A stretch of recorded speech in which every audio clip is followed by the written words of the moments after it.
A cargo ship from Thailand is struck by a projectile in the Strait of Hormuz. This all happened yesterday as Iran is launching fresh attacks in the Middle East waters. The regime also joining Hezbollah, both firing simultaneously toward Israel. Our chief foreign correspondent, Trey Yingst, joins us from Israel with more. Trey.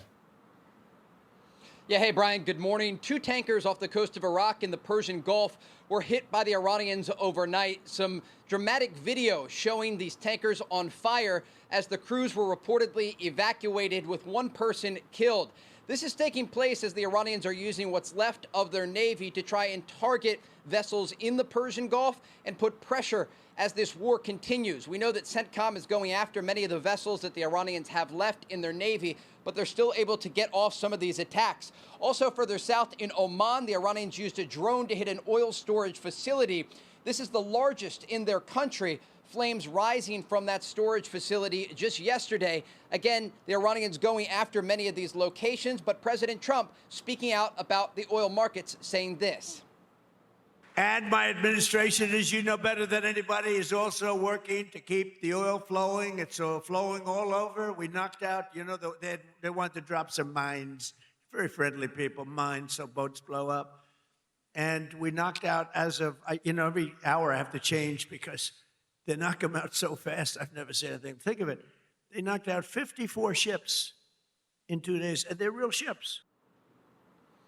With a focus on the Persian Gulf, we're also looking at the situation in Lebanon, where overnight the Iran-backed Lebanese militant group launched more than 100 rockets into northern Israel. An IDF official telling Fox News this was the largest attack by Hezbollah since the war began. The Israelis immediately responded with a series of airstrikes, not just around the Dakhla neighborhood of southern Beirut, but also Hezbollah launching positions across Lebanon. This taking place as a top spokesperson for the Israeli military said this. Hezbollah is under pressure today. It works for its Iranian master. It acts contrary to the Lebanese interest. It not only does not defend Lebanon, it harms Lebanon. We see the statements of Lebanon's government leaders. It harms the state of Lebanon.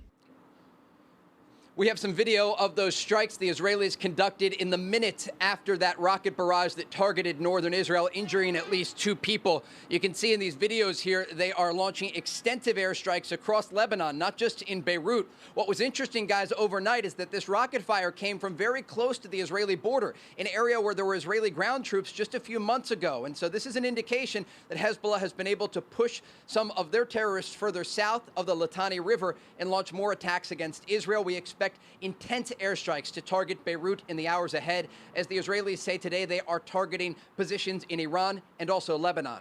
Guys? Thank you, Trey. Thanks so much, Trey. It goes to show you the Lebanese army's got to do something. They can't be everywhere. I'm talking about the Israelis. Meanwhile, Trey, stay with us because I just want to give everyone at home a sense of who this paramilitary security force is.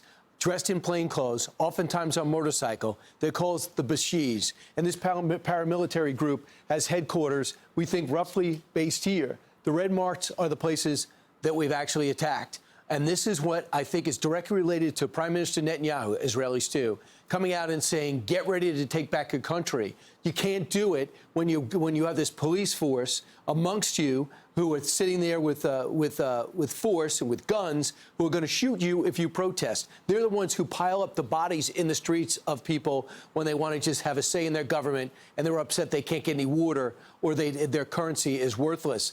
Who's the head of the Basij? He's dead. This is some great news. Azadullah Badfar, he was killed over the last 2 days. This was confirmed by the Defense of Democracies, and it was also confirmed by the Israelis. They're not confirmed by the Iranians yet, but they don't like to admit this. Look for a big funeral in his response. What is their symbol? This goes to show you their symbol. These men and these guys actually made their name and the human waves that used to run, just the men, used to run at the Iraqi tanks during the Iran-Iraq war. That was where the Basij made its name. And that's why these ruthless guys who are ideologues to the nth degree and severe Islamic extremists will crack down ruthlessly on the average everyday Iranian who just wants to say in their government. Here's a look at how they get their guys. They look at people sold on this mission, and they recruit mostly young men into it, and they consist primarily of working-class men who just want to actually subscribe to the extremist religion. What can you say about them? Without them, the Iranians could rise up. What are they? A division of the IRGC. So as we talk back to Trey, is there anything you'd like to add about this group that people should keep in mind if they want to see the Iranians take back their government? Don't you believe, Trey, this group's got to be neutralized?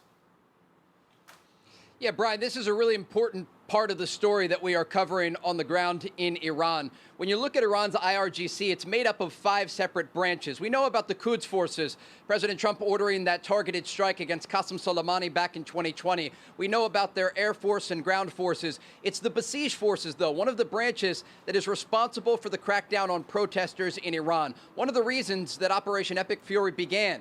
We saw the attention shift back to Iran earlier this year when the Basij forces went into the streets and directly confronted the pro-democracy protesters who were peacefully demonstrating in the streets of their country. President Trump believes 32,000 Iranian civilians were slaughtered, mainly by these forces, as they went on motorcycles and in cars and opened fire on demonstrators. And so there has been a concerted effort, I'm told, by intelligence officials here and in the United States to go after the leadership structure of the Basij forces and their command and control centers. We saw earlier in Operation Epic Fury intense airstrikes against the capital of Tehran, taking out the command centers that they used to order the crackdown on protesters. And we expect the degrading of this part of the organization to continue in the days ahead, because the Israelis and the Americans want to create the conditions for the Iranian people, if they want to go to the streets in the days or weeks ahead, that they can do so. And they will have less security forces there. They will have a weakened structure that would allow them to demonstrate against the regime that we know has simply replaced the former supreme leader with his son, Mujtaba Khamenei. This is a man who actually has very close ties to the Basij forces. He was directed by his father in the past, even in 2009 during the Green Movement protests in Iran, to use these individuals to crack down on peaceful demonstrators. And so very big developments on the ground as the Israelis and Americans go after these headquarters, and we can expect more of the leadership structure of this wing of the IRGC to be taken out in the days ahead. Brian? Great job, Trey. Yeah, I'm reading about them, but they monitor population for anti-government sentiment. They enforce the strict dress codes and social norms. They're the morality police, and they're criticized often. The group is widely criticized for using excessive, often lethal force against protesters, including torturing and killing detainees. So the Israelis said they're looking to take them out. What they did to show that they're still a force when the war started, they set up checkpoints, and now we're bombing the checkpoints. Taking them out. Decentralizing the coordination is going to making it hard for them to coordinate with one another is going to be make it easier for Israel and the United States to take all of those leaders out. I'm Steve Doocy. I'm Brian Kilmeade. And I'm Ainsley Earhart. And click here to subscribe to the Fox News YouTube page to catch our hottest interviews and most compelling analysis.